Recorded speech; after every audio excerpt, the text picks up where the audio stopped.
بسم اللہ الرحمن الرحیم بسم اللہ الرحمن الرحیم۔ السلام علیکم ورحمۃ اللہ وبرکاتہ۔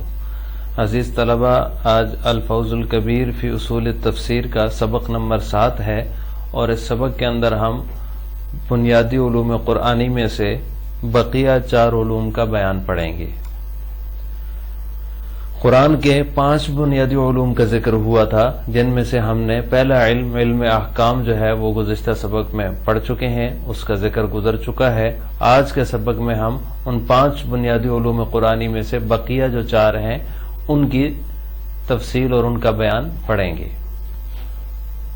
5 علوم قرآنی جن پر قرآن براہ راست دلالت کرتا ہے یا قرآن کا مقصد ہی ان علوم 5 کا بیان ہے، تو ان میں سے جو دوسرا علم ہے وہ علم الجدل ہے یا علم المخاصمہ، اس کو علم المخاصمہ بھی کہتے ہیں۔ وهو المحاجة مع الفرق الاربع الضالة من اليهود والنصارى والمشركين والمنافقين وتبيان هذا العلم منوط بذمة المتكلم۔ دوسرا علم جو ہے وہ علم مخاصمہ ہے، اس کا مطلب ہے بحث و مباحثہ۔ اس علم کے مطابق قرآن کریم میں 4 گمراہ فرقوں یعنی یہودی، عیسائی، مشرکین اور منافقین سے بحث و مباحثہ کیا گیا ہے، اور اس علم کی جو تشریح ہے وہ متکلمین یعنی علم کلام کے ماہرین کے ذمے ہے۔ علم کلام سے واقفیت رکھنے والے کو متکلم کہا جاتا ہے۔ علم کلام جو ہے وہ دراصل توحید اور صفات باری تعالیٰ کے جاننے کا نام ہے، چونکہ اس علم سے شرعیات کے اثبات اور مخالفین کی جوابدہی وغیرہ کے موقعوں پر بحث و مباحثہ اور گفتگو کی صلاحیت پیدا ہوتی ہے، اس لیے اسے علم الکلام کہا جاتا ہے۔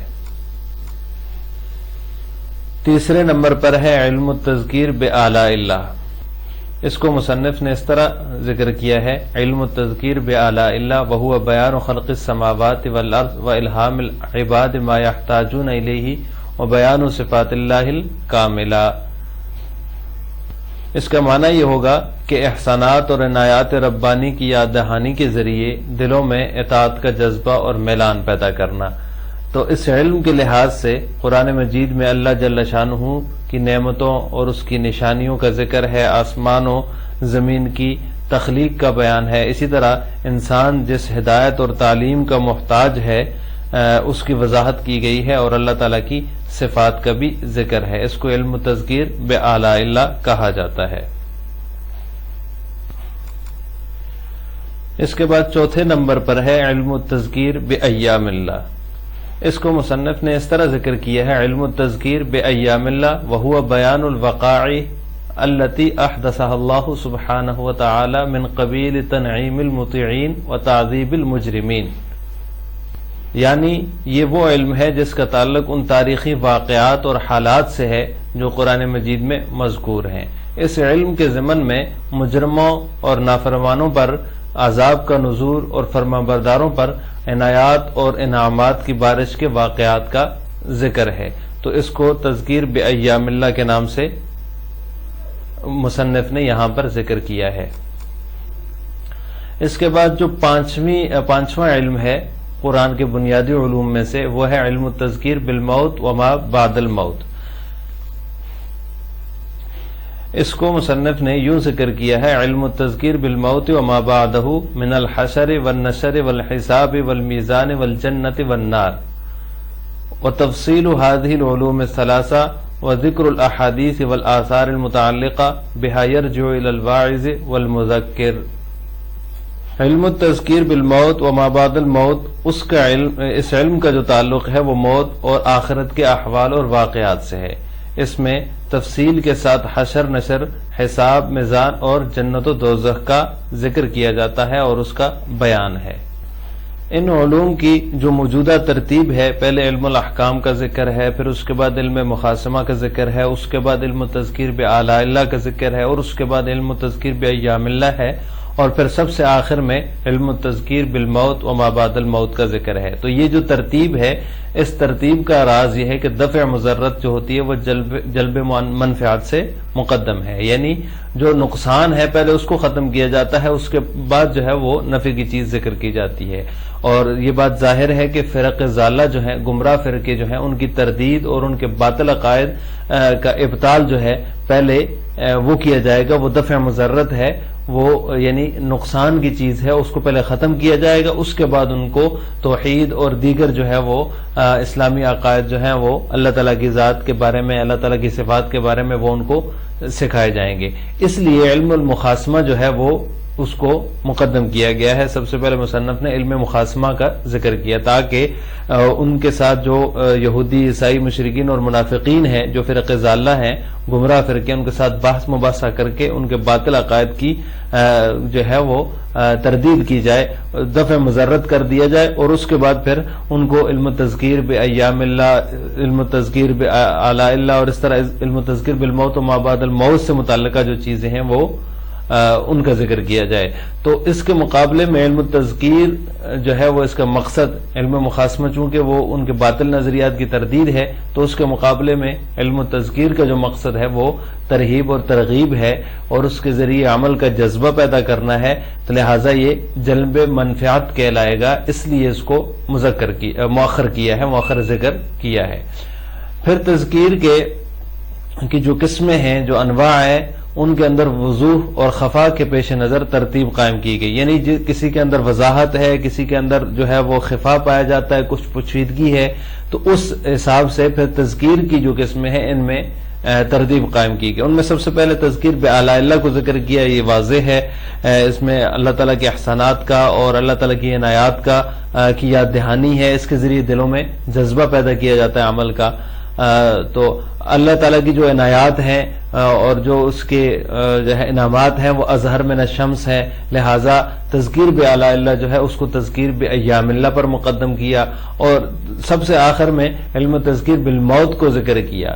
کیوں؟ اس لیے کہ معاد جو ہے، قیامت جو ہے وہ پردہ غیب میں مستور ہے، اور اس پردہ غیب میں مستور ہونے کی وجہ سے زیادہ مخفی ہے، اس لیے اس کو علم تذکیر بالموت اور ما بعد الموت کو سب سے آخر میں ذکر کیا ہے. یہاں پر یہ بھی ملحوظ رہنا چاہیے، جیسے علم المخاصمہ جو ہے اس کی ذمہ داری متکلمین نے اسلام کے ذمہ ہے اس کی تشریح کرنا، تو اسی طرح علم التذکیرات جو ہیں، یہ تذکیر بآلاء اللہ ہے، تذکیر بایام اللہ ہے، تذکیر بالموت ما بعد الموت ہے، اس کی شرح اور تفسیر اور اس کے جو مناسب احادیث ہیں اور آثار صحابہ وغیرہ ہیں ان کا ضبط اور الحاق جو ہے وہ واعظین کے ذمہ ہے. واعظین نے اس ذمہ داری کو سنبھال رکھا ہے. اور آخری بات یہ سمجھ لینی چاہیے کہ قرآن کریم جو ہے وہ مسلمات مشہورہ کی روشنی میں گفتگو کرتا ہے. مسلمات مشہورہ کی روشنی میں گفتگو کرنے کا عادی ہے، لہذا تذکیر کی جو 3 اقسام ہیں یہ 3 مسلمات کا نتیجہ ہے. ان میں سے سب سے پہلی چیز ہے اللہ تعالیٰ چونکہ محسن اور منعم ہے، اور محسن کا جو شکر ہوتا ہے وہ واجب ہوتا ہے، اور اس کے شکر کا طریقہ جو ہے وہ اطاعت ہے اور امتثال امر ہے. تو لہٰذا تذکیر بآلاء اللہ کے ذریعے اطاعت اور فرمانبرداری کی دعوت دی گئی ہے کہ اللہ تعالیٰ کا شکر اطاعت اور فرمانبرداری سے ادا کیا جائے. نمبر 2، بسا اوقات حکم حکیم مطلق جو ہوتا ہے اس کی نافرمانی کی سزا وہ اپنی نافرمانی کی سزا دنیا میں ہی دے دیتا ہے. لہذا تذکیر بایام اللہ کے ذریعے نافرمانیوں سے اپنے آپ کو محفوظ رکھنے کی نصیحت کی گئی ہے، اپنا دامن بچانے کی نصیحت کی گئی ہے. اور تیسری جو مسلمات میں سے تیسری چیز ہے وہ یہ ہے کہ مرنے کے بعد ہر ایک کو عمل کے مطابق سزا اور جزا کا سامنا کرنا پڑے گا، سزا اور جزا سے اس کا واسطہ پڑے گا. لہذا تذکیر بالمعاد جو ہے، تذکیر بالموت اور ما بعد الموت کے ذریعے اس کو چکنا اور اشہار کر دیا گیا کہ آخرت میں اپنے اعمال کے مطابق سزا اور جزا بھگتنا پڑیں گی. آج کے سبق کا خلاصہ یہ ہوا کہ ہم نے 5 بنیادی علوم قرآنی میں سے 4 علوم یعنی علم مخاصمہ، علم تذکیر بآلاء اللہ، علم تذکیر بایام اللہ اور علم تذکیر بالموت و ما بعد الموت کی تشریح اور تفصیل پڑھی ہے، اور یہ بھی پڑھا ہے کہ تذکیرات کی شرح اور تفصیل کس کے ذمہ ہے، اور علم مخاصمہ کی تفصیل اور شرح کس کے ذمہ ہے۔ علم الاحکام جو پہلی قسم ہے وہ ہم نے گزشتہ سبق میں پڑھ لی تھی، بقیہ 4 اقسام کو ہم نے آج کے سبق میں ان کی تفصیل اور تشریح پڑھی ہے۔ آخر میں آپ حضرات سے 2 سوال ہیں۔ پہلا سوال یہ ہے کہ 5 بنیادی علوم قرآنی میں سے 2 کے نام آپ بتا دیں، اس کا جواب آپ کمنٹ باکس میں دیں گے۔ نمبر 2 دوسرا سوال ہے علم مخاصمہ کی تشریح کس کے ذمہ ہے، اس کا جواب بھی آپ نے کمنٹ باکس میں دینا ہے۔ السلام علیکم ورحمۃ اللہ وبرکاتہ۔